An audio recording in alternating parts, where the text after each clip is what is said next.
ठरलं तर मग मालिकेच्या आजच्या भागामध्ये आपण पाहणार आहोत की अर्जुन आता भेटायला आलेला असतो आणि अर्जुन जसा आता इथे सायलीला भेटायला आलेला असतो तशी त्यांची आता चर्चा होत असते आणि तेव्हाच ना त्यांची ही सगळी चर्चा होत असताना इकडे अर्जुन म्हणतो की जे काही बॉन्ड रिपोर्ट चेंज केलेले आहेत त्या बॉन्ड्स रिपोर्टचा मी व्यवस्थितपणे अभ्यास करेन, चौकशी करेन आणि ते पुन्हा रिटेस्ट करायला लावेन. काही झालं ना तरीसुद्धा आता जे रिपोर्ट्स आहेत ते खरोखर आपल्या हाती यायला हवेत, कारण मला हे कळलेलं आहे की ते रिपोर्ट्स बदली झालेले आहेत आणि या सगळ्यामध्ये चैतन्य तू विशेष लक्ष घालशील. मग इथे आता थोडासा सायली विचार करत असते. सायली एवढा विचार करताना बघूनच ना अर्जुन तिला विचारतो की काय झालं आहे. तेव्हा सायली अर्जुनला म्हणत असते की बघा ना, वडगावला लागलेली आग आणि ह्या सगळ्या काही गोष्टी यांचा जरा थोडा बारकाईनं विचार करा. मग आता या सगळ्या गोष्टी तर खऱ्या आहेत, मग आपण एक गोष्ट कुठेतरी चुकतोय ना, म्हणजेच आता कोणताही विचार न करताना आपण ना आधी वडगावला जायला हवं. वडगावला ती आग लागली होती, त्या आगीमध्ये काय काय गोष्टी घडल्या होत्या. त्याचसोबत आता सोनलच्या गावात जर आपण गेलो तर सोनलच्या जन्माचा दाखला, सोनलच्या कुटुंबातील माणसं ही सुद्धा आपल्याला भेटू शकतात आणि म्हणूनच मला असं वाटतं ना की आपण या सगळ्याची शहानिशा करायला हवी. उगाच ना उशीर करून चालणार नाही आहे, असंही आता जे सायली आहे ती अर्णवला बोलत असते. सायलीचं म्हणणं अर्णवलासुद्धा पटत असतं. तेच इकडे गौरीचा ताप जो आहे तो वाढत चाललेला असतो. गौरीचा ताप वाढत चाललेला असताना अश्विन तिला चेक करत असतो. सगळीजणं आता गौरीच्या त्या रूममध्ये असतात जिथे आता गौरीवर उपचार सुरू असतात. इथे अश्विनने तिला आता औषधं वगैरे तर दिलेली असतात, पण त्याचा काहीच परिणाम ना इकडे मात्र तिच्या शरीरावर होत नसतो, कारण ती फक्त आणि फक्त एकच आवाज करत असते. तिला फक्त सायलीच दिसत असते आणि त्यामुळेच ना ती फक्त सायलीच्या नावाचा आवाज करत असते. तेच आता दुसरीकडे पाहायला मिळत असतं की इकडे आता अर्जुन जो आहे तो त्या दिवशी त्या सगळ्या काही गोष्टी झाल्या आहेत, म्हणजे वडगावला लागलेली आग आणि याबद्दलच मोबाईलमध्ये एक व्हिडिओ पाहत असतो आणि त्या व्हिडिओच्या माध्यमातून ना आता त्याला बरेच पुरावे लागत असतात. म्हणजे वडगावला जी आग लागली होती त्याबद्दल न्यूजमध्ये कव्हर होत असतं. ते कव्हर झालेल्या न्यूजची जी क्लिप असते तीसुद्धा आता आपण जपून ठेवायला हवी, असंही आता म्हटलेलं असतं. अर्जुन म्हणतो की मी वडगावला जातो आणि वडगावला जाऊन सगळ्याची शहानिशा करतो, तू तोपर्यंत या रिपोर्टचा बंदोबस्त कर, असंही आता म्हटलेलं असतं. मग तेव्हाच ना इकडे मात्र चैतन्य हा अर्जुनला सांगत असतो की तुला मी कुठेही एकट्याला जाऊ देणार नाही आहे, मी सुद्धा तुझ्यासोबत येणार आहे वडगावला, असंही चैतन्य आता अर्जुनला म्हणत असतो. कारण अर्जुन एकटाच वडगावला जाऊन सगळी माहिती मिळवणार असं म्हणत होता. तेच आता दुसरीकडे आता जी प्रिया असते ना तिला टेन्शन आलेलं असतं की काय होतंय आणि काय नाही याचं. त्यामुळे आता प्रियाने तर डोक्याला हात लावून घेतलेला असतो.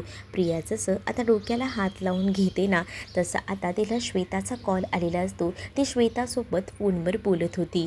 श्वेताला तिने विचारलेलं होतं की तिथे काय चाललंय सध्या, त्याच्याकडे लक्ष आहे का तुझं? हो आहे ना, मी लक्ष ठेवूनच आहे या सगळ्यामध्ये. तर आता घरात काय काय चाललं आहे ते मला सांग, खास करून अर्जुनवर लक्ष ठेव, कारण अर्जुनच्या हाती ना काहीतरी नक्कीच लागले ज्याच्यामुळे सायली इथे जेलमध्ये एवढी उडते, असंही आता म्हटलेलं असतं. तेव्हाच ना इथे श्वेता म्हणत असते की मी माझ्या परीने प्रयत्न करते, पण इथे ना एक मोठा प्रॉब्लेम झाला आहे. तो म्हणजे ना तुला सांगू का, ही जी गौरी आहे ना ती आजारी पडली, त्यामुळे त्या गौरीच्याच मागे ना सगळीजणं फिरतायत. तेच आता ते मला तू काही सांगू नकोस, मला काही कारणं देऊ नकोस, तू लक्ष ठेव त्या अर्जुनवर, कळलं का? त्या गौरीचं काय एवढं घेऊन बसलेत सगळीजणं, असंही आता प्रिया जी आहे ती बोलत असते. तेच आता दुसरीकडे सायली आपल्या त्या सेलमध्ये आराम करत असताना तिचं लक्ष जातं. तिथे तिला आता ती सीमा त्या प्रियाच्या लॉकअपच्या बाहेर उभी असलेली दिसते. मग ती विचार करते की या सीमाताई इथे काय करतायत आणि प्रिया त्या कोपऱ्यात जाऊन काय करते. सायलीला ना डाऊट येत असतो की प्रियाचं काहीतरी सुरू आहे. ते सीमा जी आहे ती उभी असते आणि सायलीची काहीतरी गडबड सुरू असते आणि त्यामुळेच ना आता समजत नसतं. सायली मात्र आता पूर्णपणे संशय घेत असते. सायलीला कळत असतं की काहीतरी गडबड आहे. दुसरीकडे अश्विनने आता थर्मामीटरने पुन्हा एकदा ताप चेक केलेला असतो. ताप चेक केल्यावरही अजूनही काहीच ताप उतरत नसतो. मग आता ताप उतरत नसल्यामुळे ना टेन्शन येतं की काय करावं ते. सोबत मिठाच्या घड्यासुद्धा या लोकांनी घातलेल्या होत्या, जेणेकरून आता तिला बरं वाटेल. पण तिच्या तोंडून ना सारखा एकच आवाज येत होता, सायलीताई, सायलीताई. मग आता प्रतिमा त्या म्हणत असतात की किती ना सायलीवर ही लहान लहान मुलं जीव लावतात आणि सायलीवर आरोप केले तर काय, सायलीने लहान मुलांची तस्करी केली म्हणून त्या लोकांना हे आरोप करताना जराही वाटलं नसेल का.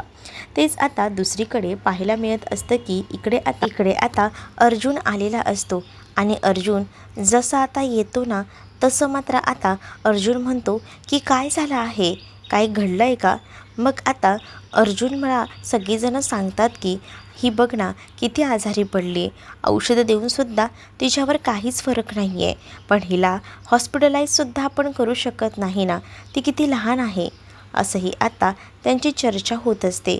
मग करायचं तरी काय, काहीच सुधरत नसतं. मग तेव्हाच ना डोकं चालायचं बंद झालेलं असतं. पण इकडे आता कल्पना म्हणत असते की ती ना एकाच कारणामुळे बरी होऊ शकते रे अर्जुन, म्हणजे तुला ना हिला जर सायलीला भेटवता आलं तर भेटव, कारण सायलीमुळेच ना ही बरी होईल बघ. सारखं सायलीचंच नाव घेते. अर्जुन आता बाहेर येतो आणि त्याने इन्स्पेक्टर सावंत यांना कॉल केला असतो. इन्स्पेक्टर सावंतना कॉल करून अर्जुन आता सांगू लागतो की प्लीज काही पण करा, पण माझी मदत करा.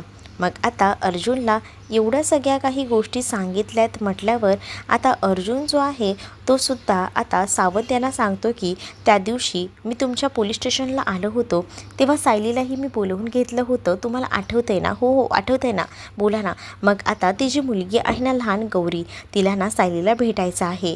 खरं तर ती तापाने खूप जास्त फणफणली आहे. सायली जर असली ना तर तिला बरं वाटेल, पण आता मला परमिशनची मदत हवी आहे, म्हणजे तुम्ही मला परमिशन काढून द्याल का त्या मुलीला सायलीला भेटायची.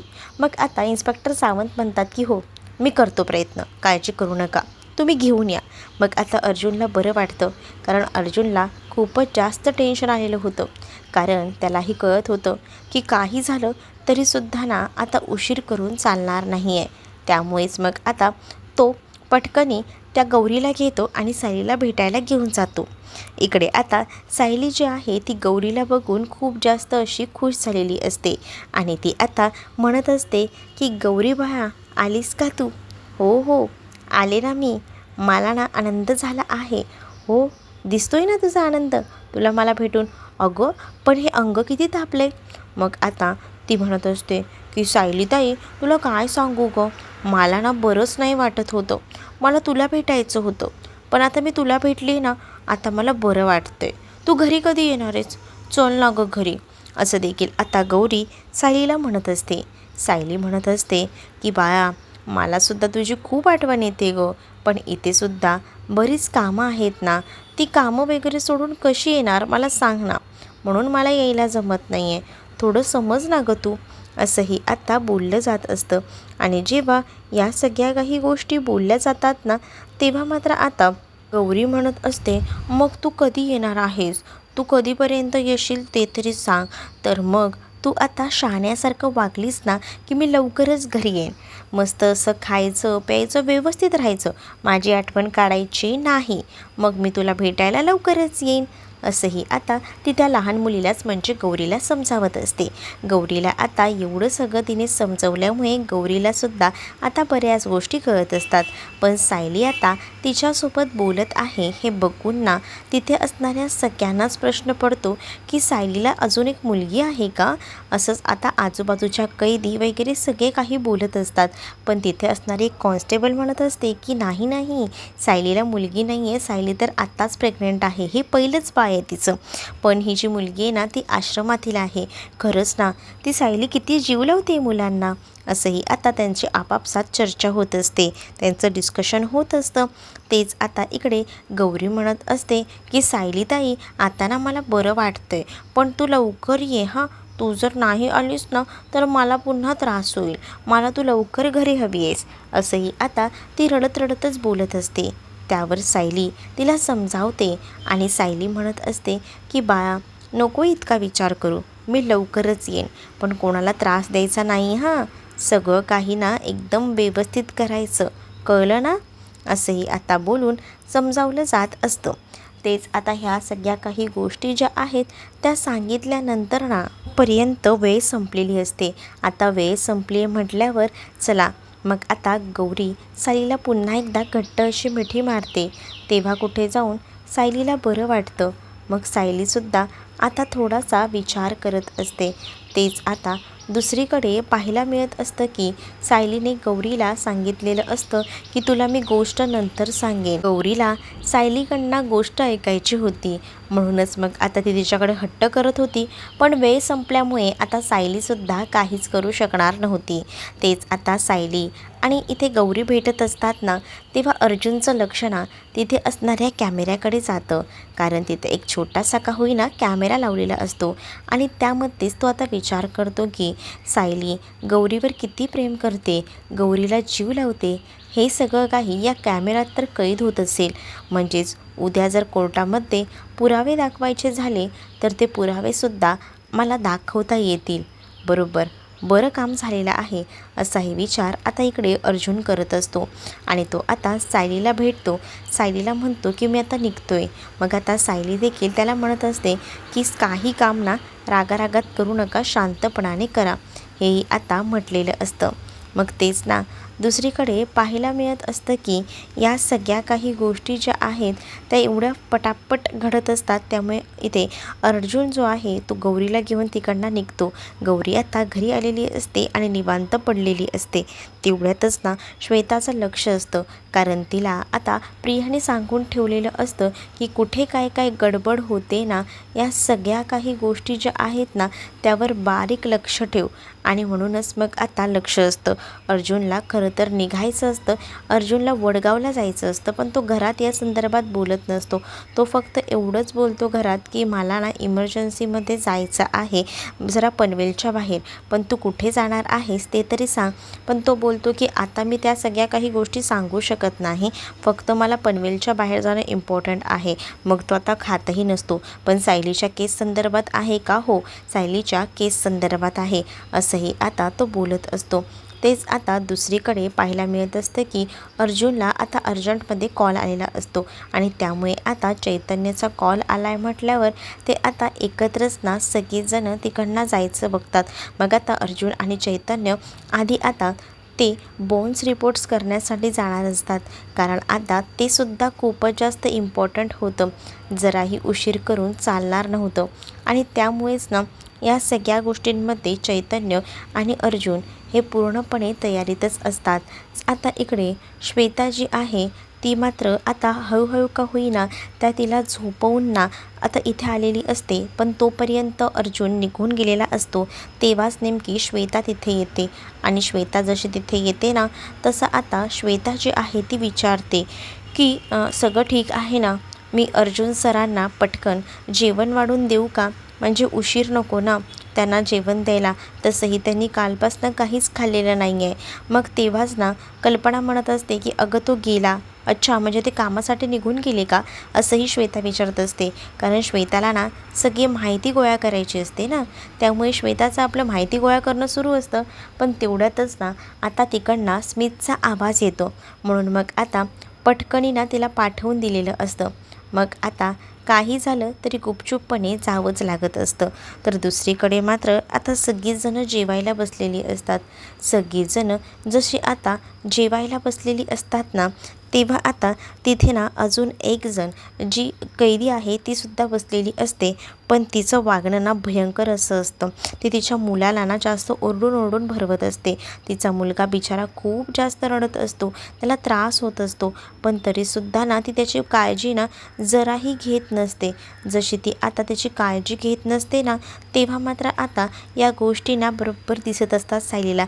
सायली म्हणत असते की हे सगळं काय आहे, अगं तो तुझाच मुलगा आहे ना, तू जर तिला प्रेमाने शिकवलंस समजवलंस तर तो व्यवस्थित राहील ना, अगं असं काय करतेस तू, असंही आता म्हटलेलं असतं. इकडे महिपत त्यासोबत सचिनने त्या आता श्वेताला कॉल केलेला असतो आणि श्वेताला कॉल करून तिकडची माहिती विचारलेली असते की तिकडे नेमकं काय काय चाललेलं आहे, ते काही कळतंय का.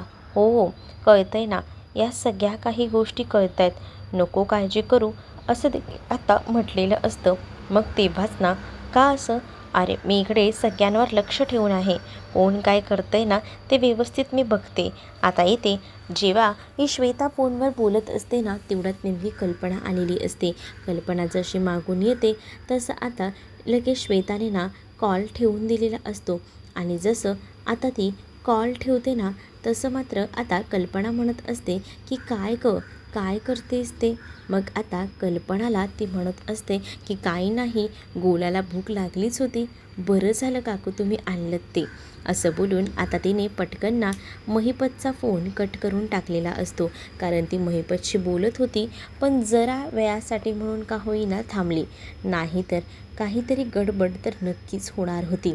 तेच आता दुसरीकडे पाहायला मिळतं की गोल्याला आता सांगितलेलं असतं की उशीर करू नकोस, चल चल चल, भुका लागली आहे ना, पटकन पटकन खाऊन घे. मग आता त्याला थोडं थोडं का होईना आता भरवायचं काम सुरू असतं. तेच इकडे सायली त्या मुलाला बाजूला घेत असते आणि त्या मुलाला शांत करत असते. ती म्हणत असते की प्लीज प्लीज शांत हो, नको ना, नको रडूस, थांब. हे अशी कोणती पद्धत आहे मुलांना भरवायची? तुम्हाला काही कळतं का? असं का करता हो तुम्ही? हां, तुमच्यासोबत आहे ना तुमचा मुलगा, मग त्याला काय हवं नको ते द्यायचं सोडून तुम्ही हे काय करताय? हेही आता बोललं जातं. तो मुलगा ना खूप जास्त असा रडत असतो.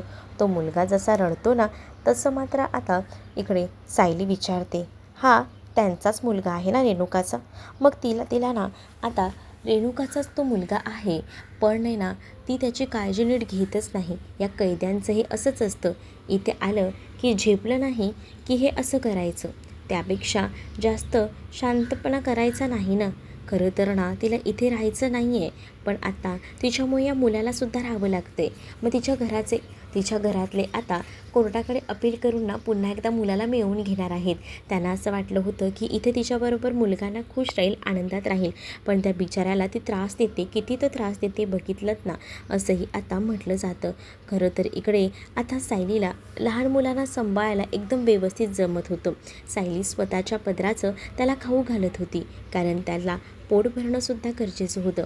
पण तीच रेणुका मात्र आवाज करत होती. इकडे आता जे बोन्स रिपोर्ट्स बनवायचे असतात त्याच्यासाठी पुन्हा एकदा अर्जुनने सांगितलेलं असतं की मला ना बोन्स रिपोर्ट हवे आहेत आणि ते सुद्धा सगळे समोरासमोर, कारण मागच्या बोन्स रिपोर्टमध्ये मला प्रॉब्लेम झाला आहे हे सुद्धा जाणवते. मग आता ते डॉक्टर म्हणत असतात की तुम्ही या संदर्भात काळजी करू नका, आपण जे काही आहे ते सगळं समोरासमोर करूया. तेवढ्यातच ना तिथे एक वॉर्डबॉय आलेला असतो आणि तो वॉर्डबॉय ना अर्जुनकडे बघत असतो. खरं तर त्यांचं काय बोलणं चाललं आहे ना हे त्याचं याला ऐकायचं असतं आणि यासाठी तो आलेला असतो. तिथे त्याच्याकडनं काही फाईल्स जे आहेत त्या खाली पडतात. अर्जुनचं बरोबर त्याच्याकडे लक्ष जातं आणि अर्जुनला कळतं की हा ना आपल्याकडे लक्ष ठेवून आहे, याचं काहीतरी सुरू आहे. तेच इकडे सायलीने त्या मुलाला कसंबसं शांत केलेलं असतं आणि जसं आता ती त्याला शांत करते ना तेव्हा ती आता स्वतः त्याला भरवत असते आणि हे सगळं बघून ना सगळेजणं खूप जास्त खुश असतात. पण तेव्हाच ना इकडे आता प्रिया येते आणि प्रिया सगळ्यांचे कान भरायला सुरुवात करते. प्रिया म्हणत असते की तुम्हा लोकांना माहिती आहे का तुम्ही कोणाकडे मुलाला दिलं आहे? रेणुका, तुला कळतं आहे का? तू कोणाच्या हातात त्या मुलाला दिलं आहेस? अगं हिने तर मुलींची तस्करी केली आहे. अगं तुझा मुलगासुद्धा वाचतोय का नाही ते बघ, नाही तर तुझंही काही खरं नाही हां. असंही आता ती बोलत असते. तेव्हा रेणुकाला समजतं की हो खरं तर या बाईकडे काय मी माझ्या मुलाला देऊन बसले. आणि ती आता आपल्या मुलाला रेणुका बाजूला घेते. रेणुका जसं आता आपल्या मुलाला बाजूला घेते ना तसा आता तो मुलगा हळूच तिच्याकडे जातो. पण ह्या सगळ्या गोष्टीचा ना राग ना आता खूपच जास्त आलेला असतो सायलीला. सायली ओळखून जाते की हे सगळं मुद्दामून ना प्रियाने केलेलं आहे. प्रियाला आता ती म्हणत असते की तुला जरा देखील काही वाटत नाही ना, तुला कशाला काय वाटणार आहे, तुला काही फरक पडतो का, तुला उलट मजा येत असेल ना हे असं वागून हां. असंही आता सायली बोलत असते. तेव्हाच ना प्रियाला सायलीने चांगलंच सुनावलेलं असतं आणि त्यामुळेच आता प्रिया जेव्हा सायलीला ह्या सगळ्या काही गोष्टी सुनावते तेव्हा मात्र आता इकडे प्रियाची बोलती बंद झालेली असते. प्रियाला आता समजत नसतं की काय करावं ते. शांत राहण्यावाचून पर्याय नसतो. प्रिया आता हे सगळं काही मुद्दामून बघत असते. पण प्रियाला आता सायली सुनावते आणि सायली म्हणत असते की तुला काय वाटलं या सगळ्यामध्ये तू हे सगळं करून तू जरा ग्रेट काम करतेस असं वाटलं का? पण लक्षात ठेव, मी तुझी खोड मोडल्याशिवाय ना इथून आता जात नसते आणि लवकरच माझा नवरा माझी सुटका करेल असं देखील आता तिने म्हटलेलं असतं. मग आता प्रियाच्या लक्षात येतं की सायली एवढी उडते याचा अर्थ नक्कीच सायलीच्या हाती काहीतरी गबाड लागले. अर्जुनने काहीतरी सायलीसाठी ठरवले वाटतं. तेच आता सायलीला भेटायला कोणीतरी जेलमध्ये आलेलं असतं आणि सांगितलेलं असतं की तुम्हाला कोणीतरी भेटायला आलंय, त्यामुळे आता सायलीला पटकनी बाहेर घेऊन जातात. मग आता तुम्हाला हा भाग कसा वाटला हे कमेंटमध्ये मला नक्कीच सांगा आणि अशाच नवनवीन भागांसाठी आपल्या चॅनलला सबस्क्राईब नक्कीच करा. चला तर मग भेटूया पुढच्या भागामध्ये. तोपर्यंत टाटा बाय. व्हिडिओ आवडला असेल तर व्हिडिओला लाईक करायला विसरू नका.